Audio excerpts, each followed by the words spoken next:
Hello friends, welcome back to my YouTube channel honesty centre में। Friends, जैसा कि आप सभी को पता है कि बिहार पुलिस 19,838 पोस्ट का एग्जाम जो है क्लियर हो चुका है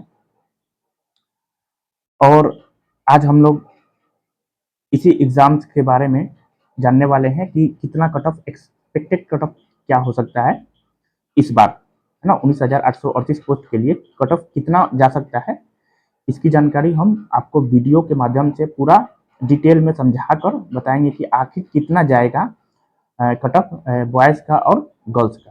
तो सबसे पहले देखिए कि पोस्ट कितना था। तो सबको पोस्ट मालूम है कि 19,838 टोटल पोस्ट था, जिसमें 6717 पोस्ट जो था 6717 पोस्ट जो था आपका ये महिला का है ना। अब बाकी जो है वो पुरुष का है, ठीक है। तो क्या रिजल्ट कितना देता है, तो इसके पहले रिजल्ट जो दिया था 5 गुना रिजल्ट दिया था। कितना गुना रिजल्ट दिया था? 5 गुना। ये फीमेल के लिए 6717 इस 5 गुना रिजल्ट देता है। लगभग कितना हो जाएगा? 19,95 मतलब 96 लाख के आसपास, सॉरी 96,000 हो जाएगा, है ना। 96,000 आपका टोटल मतलब पास होंगे बच्चे, कैंडिडेट जो है आपका इतना पास होगा।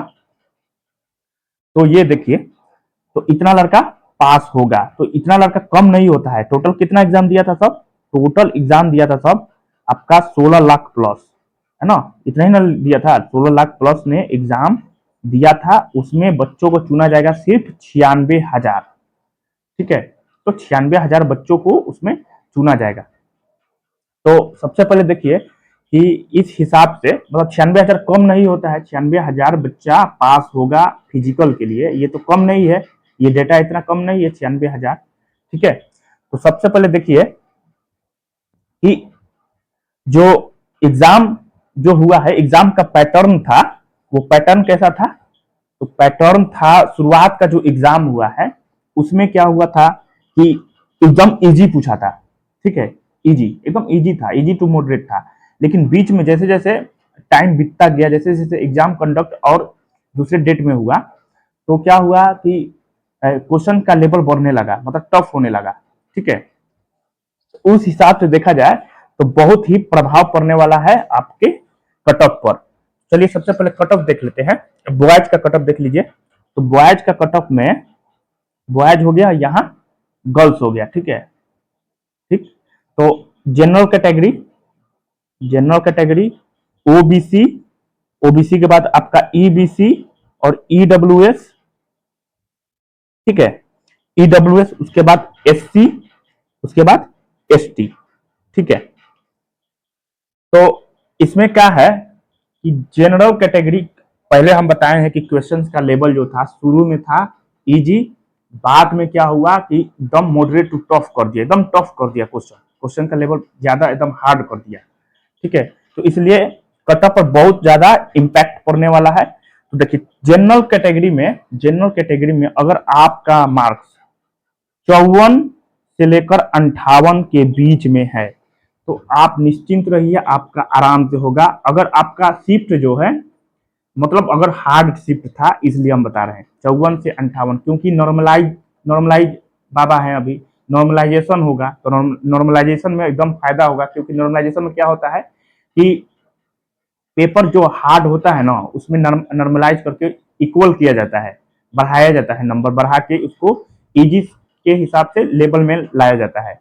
इसलिए जनरल कैटेगरी का जाएगा 54 से 58, इससे अधिक नहीं जाएगा। क्योंकि 96,000 बच्चों को बुलाना है तो जनरल कैटेगरी में 54 से 58 एनफ है, बहुत है। 54 से 58 मार्क्स बहुत है भाई, है ना। और ओबीसी का कितना जाएगा? तो 51 से 55 के बीच, ठीक। 51 से 55 ओबीसी का होगा।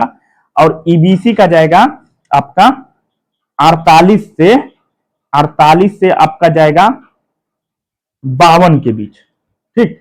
अगर आपका मार्क्स ईबीसी में, ईबीसी कैटेगरी वाले जाते हैं, ईबीसी का 48 से 52 के बीच में है तो उनका निश्चिंत है, निश्चित रहिए आपका एकदम सिलेक्शन होगा, आराम से आप लिस्ट में नाम आ जाइएगा, फिजिकल की तैयारी में लग जाइए। ईडब्ल्यूएस का 46 से, है ना, 46 से 50, 51 के बीच में अगर इसका मार्क, इनका मार्क्स है तो इनका भी हो जाएगा आराम से, ठीक है। एससी का जो जाएगा वो हो जाएगा 44 से 44 से आपका 46 के बीच, है ना। 44 से 46 के बीच में अगर एससी का मार्क्स है तो आराम से हो जाएगा, ठीक है। और एसटी का क्या है कि अगर इनका 46 से 50 के बीच में अगर मार्क्स है तो इनका भी सिलेक्शन हो जाएगा, कोई नहीं रोक सकता है। अगर आपका मतलब ये रॉ मार्क्स है, नॉर्मलाइज स्कोर नहीं है, रॉ मार्क्स। अगर रॉ मार्क्स अगर एसटी का 46 आ रहा है, 46 और 50 के बीच में आ रहा है, तो आराम से इसका सिलेक्शन कोई नहीं रोकेगा, ठीक है। जनरल का देखिए 54 से 58 के बीच में अगर मार्क्स है तो आराम से इनका सिलेक्शन होगा, कोई नहीं रोकने वाला है, एकदम नॉर्मलाइज होगा, नंबर बढ़ेगा, आपका सिलेक्शन एकदम निश्चित होगा, ठीक है। ओबीसी में 51 से 55, ईबीसी का 48 से 52, ठीक है।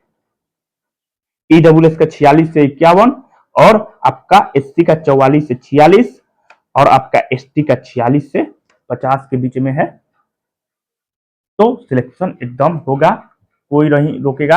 अब वही बात किया जाए गर्ल्स का, तो गर्ल्स का एकदम कम जाएगा, आपका जनरल कैटेगरी में जाएगा 47 से 50 के बीच में इनका जाएगा, ठीक।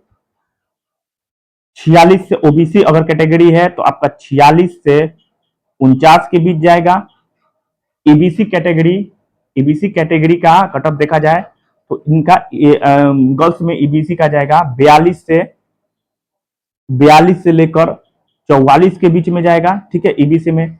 ईडब्ल्यूएस का जो जाएगा एकदम कम कट ऑफ जाएगा 41 से आपका 42 के बीच, है ना, इनका ईडब्ल्यूएस का देखने का मिलेगा। और एससी कैटेगरी में जो गर्ल्स हैं उनका भी कम जाएगा, एकदम कम जाएगा 38 से लेकर 42 के बीच में। और एसटी का जो जाएगा आपका 40 से 42 के बीच में, ठीक है। तो ये मतलब कट ऑफ है। इस कट ऑफ के बीच में अगर मार्क्स आ रहा है, चाहे लड़का का चाहे लड़की का, तो एकदम निश्चित रहिए, क्योंकि नॉर्मलाइज होगा, अभी नॉर्मलाइज बाकी है बाबू, नॉर्मलाइज होगा, ठीक है। नॉर्मलाइज एकदम, नॉर्मलाइजेशन में नंबर क्या होता है, बढ़ता है, क्या होता है, बढ़ता है, नंबर क्या होता है, बढ़ता है, ठीक है। अगर आपका शिफ्ट जो है, पहले अपना शिफ्ट देखिए कि शिफ्ट इजी था कि टफ था, अगर टफ होगा तो नॉर्मलाइज में आपका नंबर बढ़ेगा। रॉ मार्क्स इतना है, इतना अगर रॉ मार्क्स है तो आपका आराम से नंबर बढ़ के एकदम पूरा आराम से हो जाएगा, कोई टेंशन वाली बात नहीं है, क्योंकि 96,000 बच्चों को बुलाना है फिजिकल में, ठीक है। तो इस हिसाब से ये कट ऑफ एनफ है, इससे ज्यादा नहीं जाएगा, आप देख लीजिएगा आराम से, इसके बीच में ही रहने वाला है। एक दो नंबर इधर उधर घसक सकता है, लेकिन बस अनुमान यही लगाया गया है कि कट ऑफ आपका इतना ही जाएगा, ठीक है। अगर रॉ मार्क्स आपका इतना आ रहा है लड़का का और लड़की का, तो एकदम स्टेडियम जाइए और फिजिकल कीजिए, ठीक है। धन्यवाद।